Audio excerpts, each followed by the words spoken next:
Tere! Seda konverentsi on nimetatud ka kevadkonverentsiks ja sel aastal algas kevad 6. veebruaril.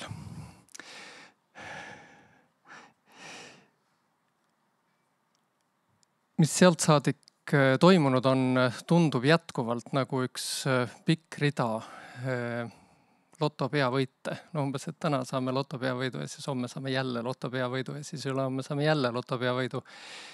Ilma, et oleksime pidanud isegi pileteid ostma. Et muudkui tuleb häid uudiseid ühest ja teisest uksest ja aknast. Ja praegu paistab, et see ei kipu nagu kuhugi lõppema, et see muudkui jätkub. See kevad ja heade uudiste tulv ja see, et on tore olla siin valdkonnas. Paljud tõenäoliselt ei ole veel märganud selle ulatust, mis toimub, aga ma pakun küll, et see on päris tõsine asi ja päris suure mõjuga nii ühiskonnas laiemalt kui ka siin keelevaldkonnas. Võib-olla keelevaldkond ongi üks esimesi, kes hakkab kes juba tunneb neid mõjusid, mis siis sealt 6. veebruari Facebooki postitusest hakkasid laiemalt inimeste hulgas levima. Meil siin omal on, ma näen saalis inimesi, kes on sellega tegelenud 30 ja nii edasi aastat, aga laiemalt on see kõik alles nüüd tulnud inimeste teadvusse. Ilmselt juba oletate, et ma räägin keeletehnoloogiast, eks ole, ja sellest, et on saanud enneolematult palju tähelepanu meie valdkond. Meie valdkonnal on hirmsal kombel vedanud, et see generatiivne tehisintellekt, mis praegu asju huvitavaks teeb, on keelepõhine.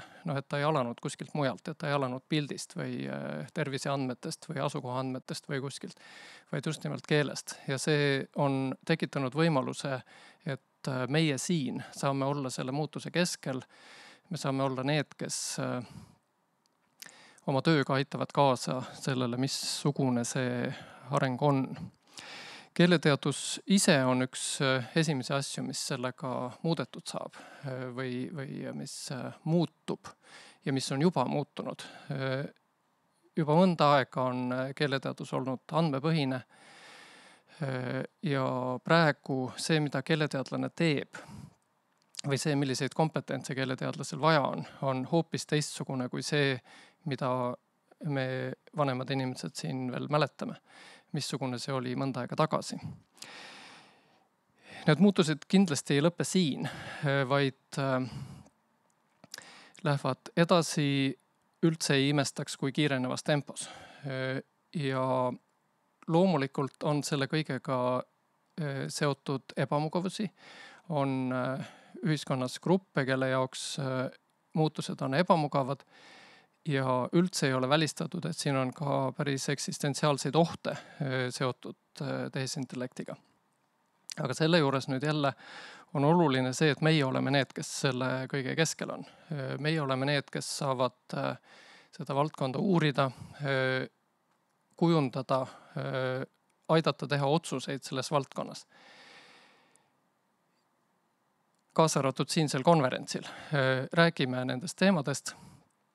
Mõtleme selle peale, et mismoodi kujundada seda valdkonda, missugused võimalused meil on, missugused otsused meie ees seisavad sel teemal, et mida selle keelepõhise generatiivse tehisintellektiga ette võtta. Soovin siis meile läbinägelikku pilku nende uurimisel ja häid otsuseid. Dear international guests, there are some in the room, I suppose.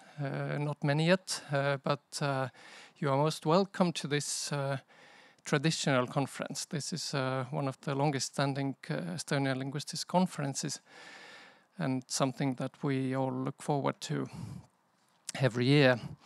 I hope this is one of the very few last conferences where we still don't distribute headphones with live speech-to-speech machine translation.